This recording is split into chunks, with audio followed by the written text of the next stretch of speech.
Hey Soul Surfers, welcome back to Waves of Consciousness with My Spiritual Ocean. My name is Alicia. Today we are riding the Law of Assumption wave and we are talking about psychic and tarot readings. So let's go ahead and dive on in. This is a question that has been floating around for a long time, and that is, are psychic and tarot readings real? As a tarot reader myself, I love this question because once I understood what I'm about to tell you, it really helped me strengthen my intuition and reading abilities and help me see how I could be more helpful to those I was reading for. So back to the question. Are psychic and tarot readings real? Well, everyone is you pushed out, and psychics and tarot readers are no exception. Now, if you are new to the concept of everyone is you pushed out, I recommend you go listen to episode 3, where I describe in more detail what everyone is you pushed out means and how it works. But back to tarot and psychic readings. Tarot and psychic readings are just a snapshot of your current energy and where your thoughts and assumptions have been. And energy is constantly shifting and changing. So psychic and tarot readers cannot predict your future. Well, they can, but only if you accept what they're reading and saying as truth. But remember, there are infinite possibilities for how things can turn out, and these readings show you one possibility. Out of all those infinite possibilities, it's one option, one potential outcome based on where you are at right now, and if you were to continue your way of thinking and being in your experience. So if you go to a psychic or a tarot reader and you don't like what they say, you can reject it. You don't have to accept it as truth. You are the operant power of your reality. So I'll use this as an example since it's a common one that people come and ask me about. And that is, what if a reader tells you it's really over between you and your person and nothing's ever going to change? Well, if a reader tells you this, that it's over or that they don't love you or whatever other variation of this they might say, that is a reflection of your own doubt or some core belief that you hold about yourself. So this could be a belief that you're unlovable, you'll never be loved, you'll never be wanted, you're not good enough, you're not worthy of love, that person specifically doesn't love you. You get the picture. It could be whatever belief because it's different for everyone. Everyone's core beliefs are unique to them, and the way that they're reflected back, again, there's infinite possibilities and ways that can be shown back to you. So once you identify this belief and you start to change your assumptions about it, about the situation, most importantly about yourself, because everything starts with self, then you start to see your psychic and tarot readings change as well, because energy is constantly shifting. We are shifting in and out of different energetic states all day long. This is why you may go to one reader and get one answer, and the same day or the next day go to another reader and get a different answer. It's because energy is always changing. So this inconsistency in readings is showing you how you're wavering in your thoughts and assumptions as well, because you may want something and be focusing on it, but then you may dominantly believe that you can't have it or it's not for you.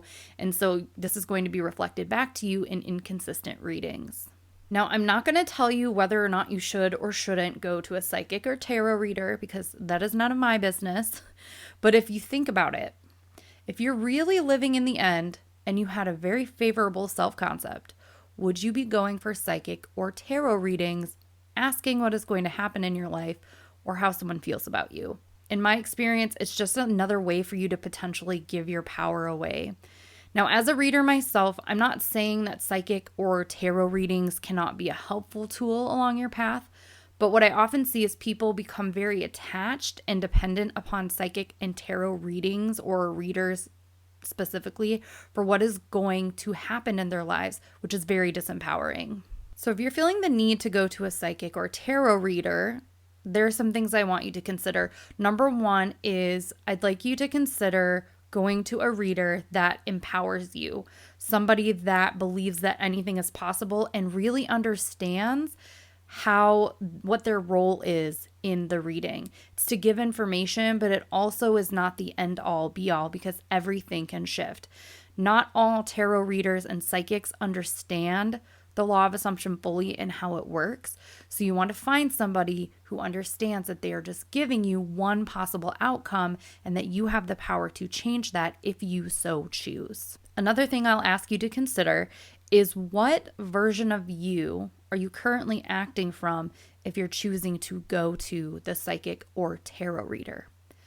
Most people go to psychics or tarot readers in a desperate state. I almost said steak. In a desperate state, seeking validation from the 3D. But I want to tell you this. I want you to really take this in, okay? You are your own tarot reader. Anybody can read tarot. Anyone can learn to do it, including you. It's all about whether you want to take the time to strengthen that tool, strengthen your intuition, and take the time to learn the meanings of the cards. And really, the meanings of the cards can change depending on what the reading is. And every reader is different and unique in this way. But ultimately, you are your own reader. You don't need cards to tell you what's going to happen, because you already know what's going to happen because you're the one imagining it. You're the one in control of creating or choosing your experiences. And it's actually really interesting because I've observed that people that go to tarot readers, they go usually for validation of something that they already know. But the reason they know it is because they're manifesting it, usually unconsciously. So since they knew it, it shows up in the cards and it's reflected back to them. Law of assumption is all about knowing your truth, knowing what you want is yours now. So when your thoughts and your feelings match up, it kind of creates this knowing.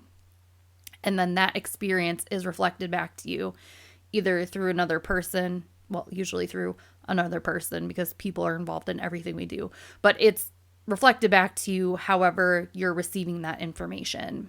You'll also largely hear tarot readers say, take what resonates and leave the rest, especially if you're watching general or collective readings. And that's because you get to choose what to believe. So if something doesn't feel good, you don't have to believe it. Now, if you're getting a reading and you hear something that triggers you, look at the story you're telling as you're hearing this information, validate and release your emotions, and then shift the story. So you know me in my process. Regulate, validate, and shift. That is a method that I teach. That is the fastest way to shift states, I believe, and in my experience. So apply that here as well, just like everything.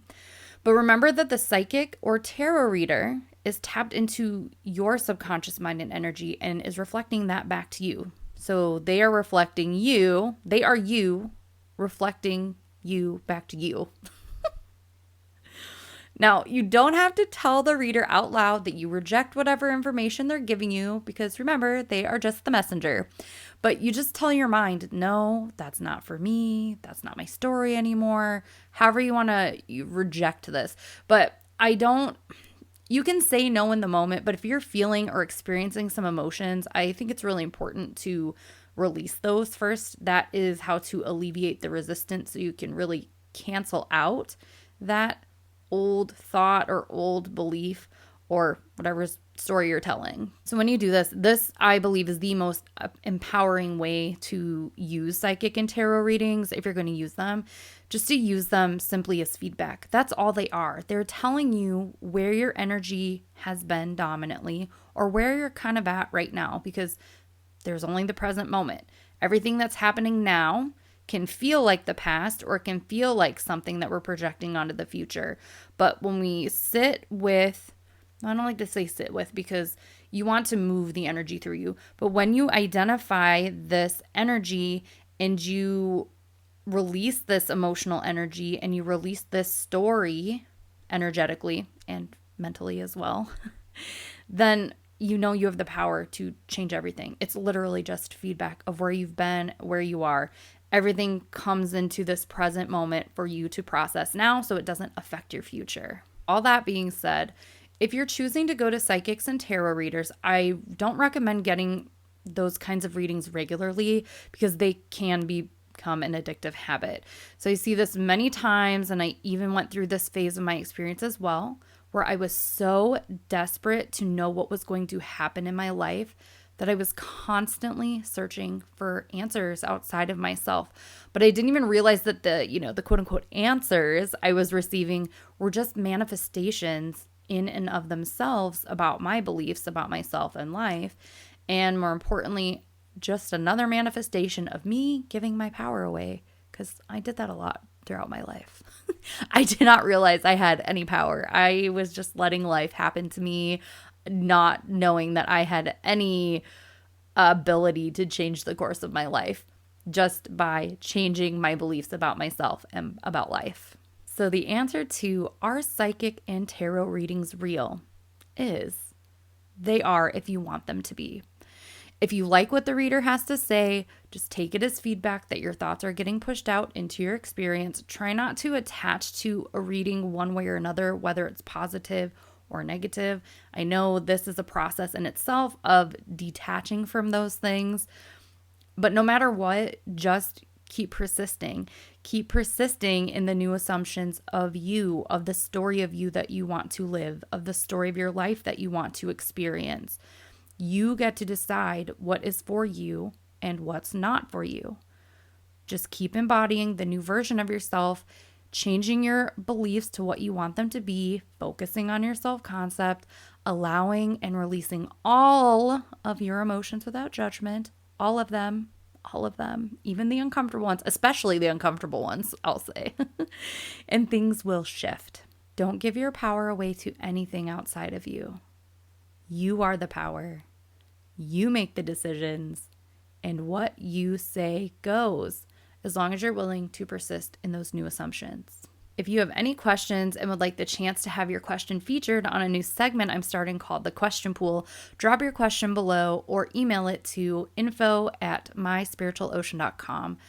Also, if you're interested in any energy healing or coaching services with me, check out www.myspiritualocean.com.